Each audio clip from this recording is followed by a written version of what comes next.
The Reconstruction of Religious Thought in Islam by Dr. Muhammad Iqbal.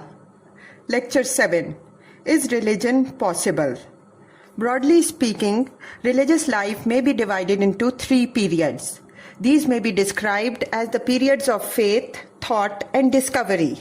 In the first period, religious life appears as a form of a discipline which the individual or a whole people must accept as an unconditional command without any rational understanding of the ultimate meaning and purpose of that command.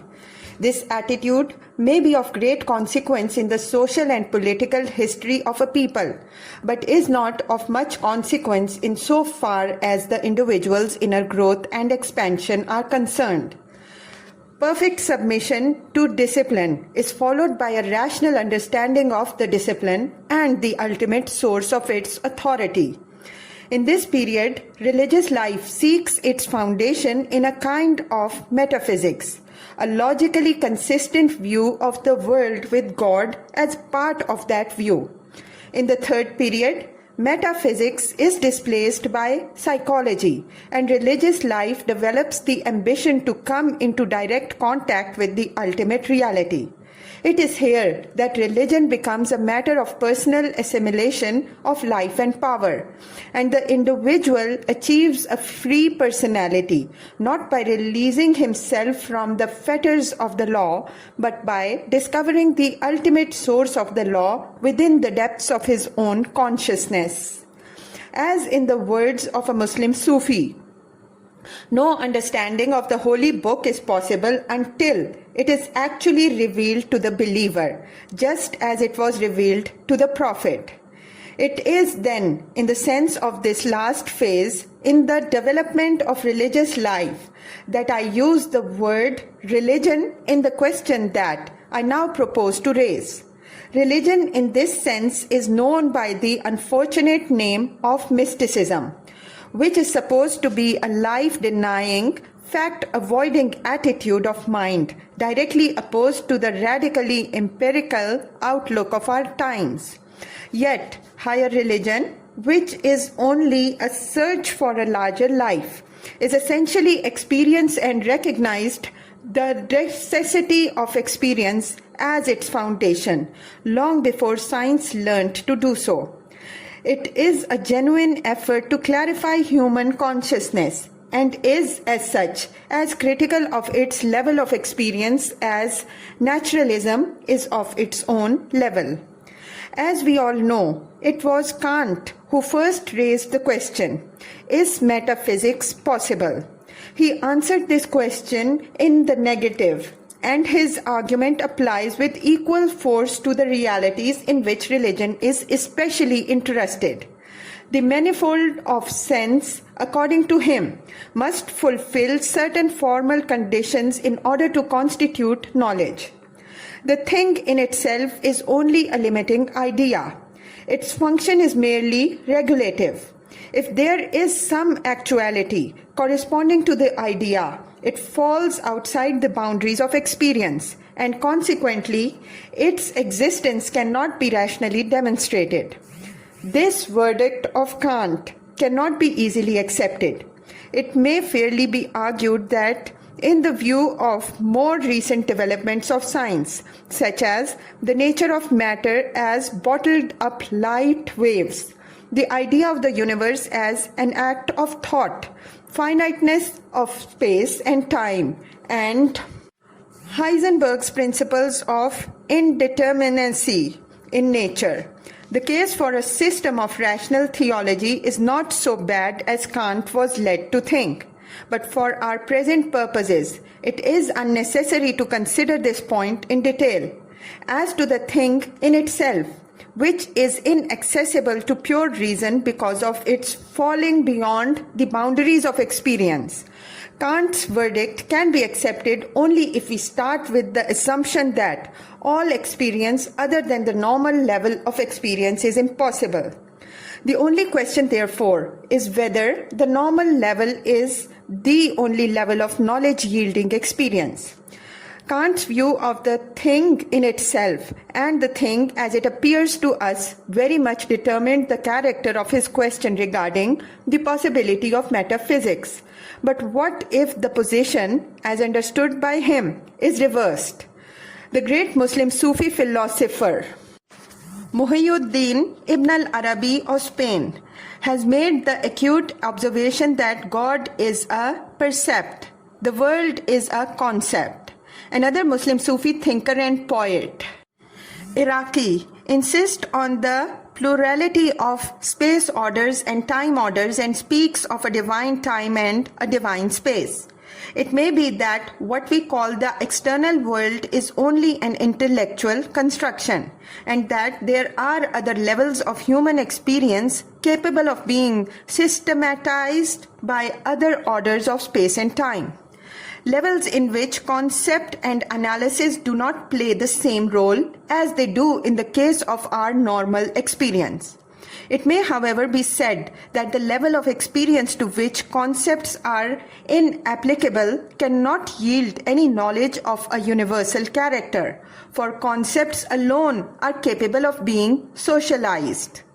The standpoint of man who relies on religious experience for capturing reality must always remain individual and incommunicable. This objection has some force if it is meant to insinuate that the mystic is wholly ruled by his rational, traditional ways, attitudes, and expectations. Conservatism is as bad in religion as in any other department of human activity. It destroys the ego's creative freedom and closes up the paths of fresh spiritual enterprise.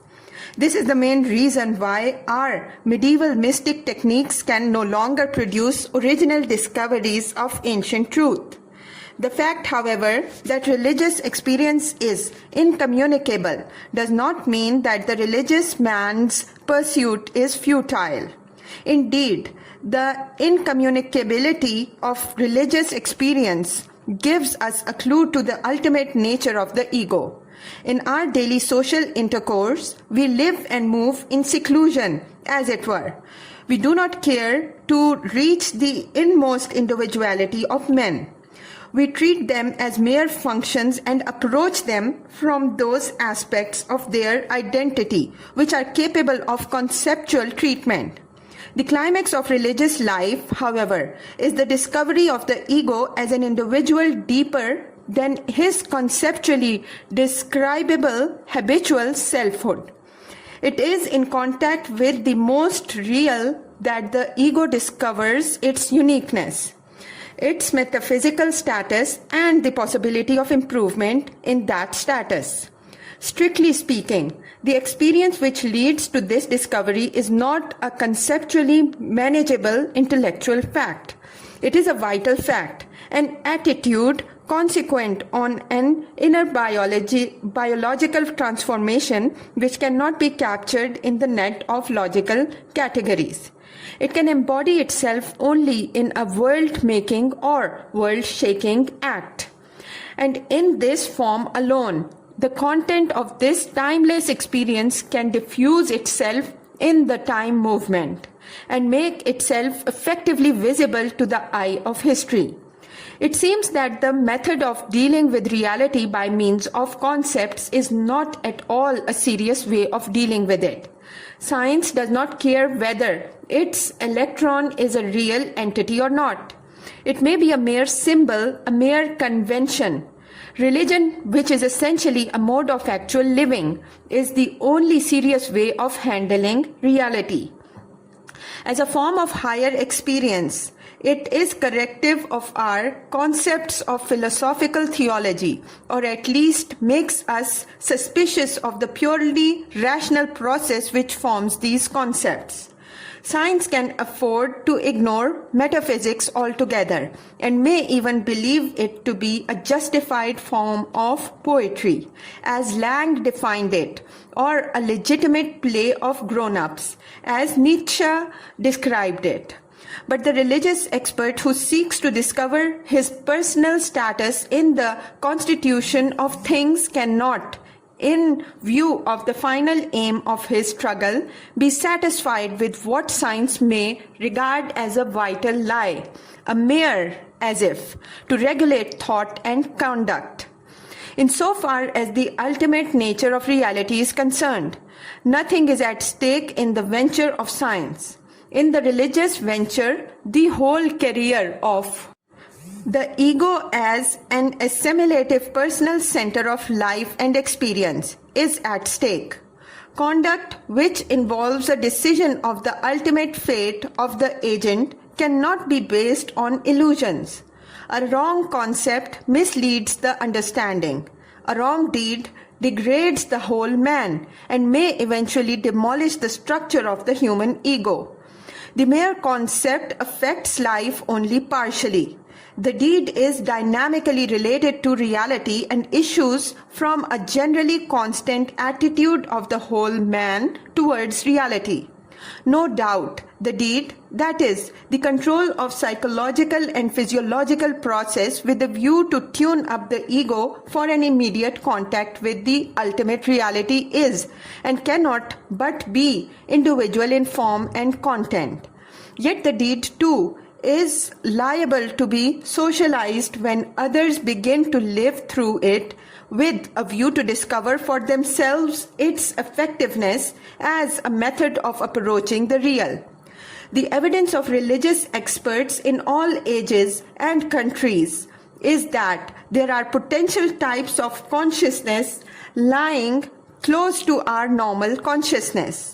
If these types of consciousness open up possibilities of life-giving and knowledge-yielding experience, the question of the possibility of religion as a form of higher experience is perfectly legitimate one and demands our serious attention. But apart from the legitimacy of the question, there are important reasons why it should be raised at the present moment of the history of modern culture. In the first place, the scientific interest of the question. It seems that every culture has a form of naturalism peculiar to its own world feeling, and it further appears that every form of naturalism ends in some sort of atomism. We have Indian atomism, Greek atomism, Muslim atomism, and modern atomism. Modern atomism is, however, unique. It's amazing mathematics which sees the universe as an elaborate differential equation, and its physics, which follows its own methods, has been led to smash some of the old gods of its own temple, has already brought us to the point of asking the question whether the causality-bound aspect of nature is the whole truth about it. Is not the ultimate reality invading our consciousness from some other direction as well? Is the purely intellectual method of overcoming nature the only method? We have acknowledged, says Professor Addington, that entities of physics can form their very nature from only a partial aspect of the reality. How are we to deal with the other part? It cannot be said that other part concerns us less than the physical entities. Feelings, purpose, values made up our consciousness as much as sense impressions. We follow up the sense impressions and find that they lead into an external world discussed by science. We follow up the other elements of our being and find that they lead not into a world of space and time, but surely somewhere. In the second place, we have to look to the great practical importance of the question. The modern man, with his philosophies of criticism and scientific specialism, finds himself in a strange predicament. His naturalism has given him an unprecedented control over the forces of nature, but has robbed him of faith in his own future. It is strange how the same idea affects different cultures differently. The formulation of the theory of evolution in the world of Islam brought into being Remy's tremendous enthusiasm for the biological future of man. No cultured Muslim can read such passages as the following without a thrill of joy. Low is the earth. I live in realms of ore and stone, and then I smiled in many tinted flowers, then roving with the wild and wandering hours, over the earth and air and ocean's zone. In a new birth, I dived and flew, and crept and ran, and all the secret of my essence drew, within a form that brought them all to view. And lo, O man, and then my goal, beyond the clouds, beyond the sky, in realms where none may change or die, in angel form and then away, beyond the bounds of night and day, and life and death, unseen or seen, where all that is hath ever been, as one and whole. Reme's translation. On the other hand, the formulation of the same view of evolution with far greater precision in Europe has led to the belief that there now appears to be no scientific basis for the idea that the present rich complexity of human endowment will ever be materially exceeded. That is how the modern man's secret despair hides itself behind the screen of scientific terminology. Nietzsche, although he thought that the idea of evolution did not justify the belief that man was unsurpassable, cannot be regarded as an exception in this respect. His enthusiasm for the future of man ended in the doctrine of eternal recurrence, perhaps the most hopeless idea of immortality ever formed by man. This eternal repetition is not eternal becoming. It is the same old idea of being, masquerading as becoming. Thus wholly overshadowed by the results of his intellectual activity, the modern man has ceased to live soulfully, that is, from within. In the domain of thought, he is living in open conflict with himself, and in the domain of economic and political life, he is living in open conflict with others. He finds himself unable to control his ruthless egoism and his infinite gold hunger, which is gradually killing all higher striving in him and bringing him nothing but life weariness. Absorbed in the fact that is to say, the optically present source of sensation, he is entirely cut off from the unplumbed depths of his own being. In the wake of his systematic materialism has at least come that paralysis of energy which Huxley apprehended and deplored. The condition of things in the East is no better. The technique of medieval mysticism by which religious life, in its higher manifestations, developed itself both in the East and in the West, has now practically failed.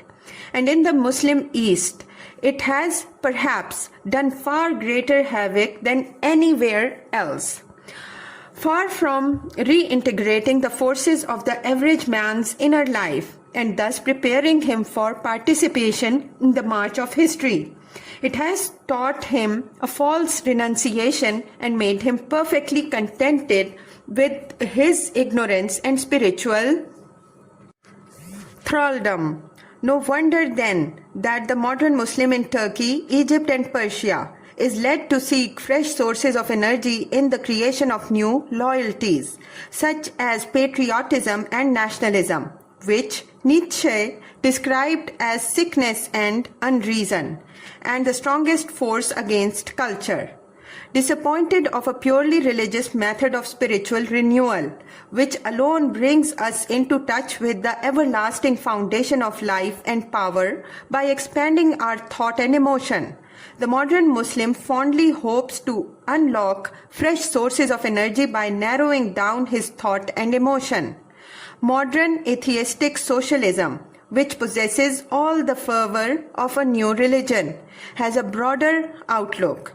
But having received its philosophical basis from the Hegelians of the left wing, it rises in revolt against the very source which could have given it strength and purpose. Both nationalism and atheistic socialism, at least in the present state of human adjustments, must draw upon the psychological forces of hate, suspicion, and resentment, which tend to impoverish the soul of man and close up his hidden sources of spiritual energy. Neither the technique of medieval mysticism, nor nationalism, nor atheistic socialism can cure the ills of a despairing humanity. Surely, the present moment is one of great crisis in the history of modern culture. The modern world stands in need of biological renewal, and religion, which in its higher manifestations is neither dogma nor priesthood, nor ritual, can alone ethically prepare the modern man for the burden of the great responsibility which the advancement of modern science necessarily involves, and restore to him that attitude of faith which makes him capable of winning a personality here and retaining it in hereafter. It is only by rising to a fresh vision of his origin and future, his whence and whither, that man will eventually triumph over a society motivated by an inhuman competition and a civilization which has lost its spiritual unity by its inner conflict of religious and political values. As I have indicated before, religion as a deliberate enterprise to seize the ultimate principle of value and thereby to reintegrate the forces of one's own personality is a fact which cannot be denied. The whole religious literature of the world, including the records of specialists' personal experiences, though perhaps expressed in the thought forms of an out-of-date psychology, is a standing testimony to it. These experiences are perfectly natural, like our normal experiences. The evidence is that they possess a cognitive value for the recipient and, what is much more important, a capacity to centralize the forces of the ego and thereby to endow him with a new personality.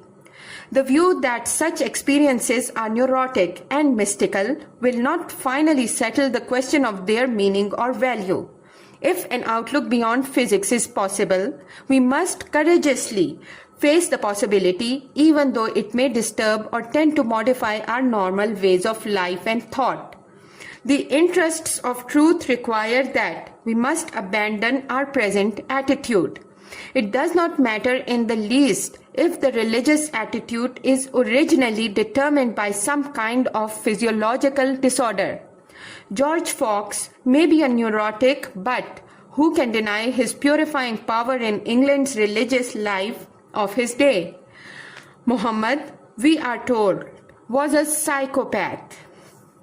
Well, if a psychopath has the power to give a fresh direction to the course of human history, it is a point of the highest psychological interest to search his original experience, which has turned slaves into leaders of men and has inspired the conduct and shaped the career of whole races of mankind. Judging from the various types of activity that emanated from the movement initiated by the Prophet of Islam, his spiritual tension and the kind of behavior which issued from it cannot be regarded as a response to a mere fantasy inside his brain. It is impossible to understand it except as a response to an objective situation generative of new enthusiasms, new organizations, new starting points. If we look at the matter from the standpoint of anthropology, it appears that a psychopath is an important factor in the economy of humanity's social organization. His way is not to classify facts and discover causes. He thinks in terms of life and movement with a view to create new patterns of behaviors for mankind. No doubt he has his pitfalls and illusions, just as the scientist who relies on sense experience has his pitfalls and illusions. A careful study of his method, however, shows that he is not less alert than the scientist in the matter of eliminating the alloy of illusion from his experience. The question for us outsiders is to find out an effective method of inquiry into the nature and significance of this extraordinary experience. The Arab historian Ibn Khaldun, who laid the foundations of modern scientific history, was the first to seriously approach this side of human psychology and reached what we now call the idea of the subliminal self. Later, Sir William Hamilton in England and Leibniz in Germany interested themselves in some of the more unknown phenomena of mind. Jung, however, is probably right in thinking that the essential nature of religion is beyond the province of analytic psychology. In his discussion of the relation of analytic psychology to poetic art, he tells us that the process of artistic form alone can be object of psychology. The essential nature of art, according to him, cannot be the object of a psychological method of approach. A distinction, says Jung, must also be made in the realm of religion. There also a psychological consideration is permission only in respect of the emotional and symbolical phenomena of a religion, where the essential nature of religion is in no way involved, as indeed it cannot be. For were this possible, not religion alone, but art also could also be treated as a mere subdivision of psychology. Yet, Jung has violated his own principle more than once in his writings.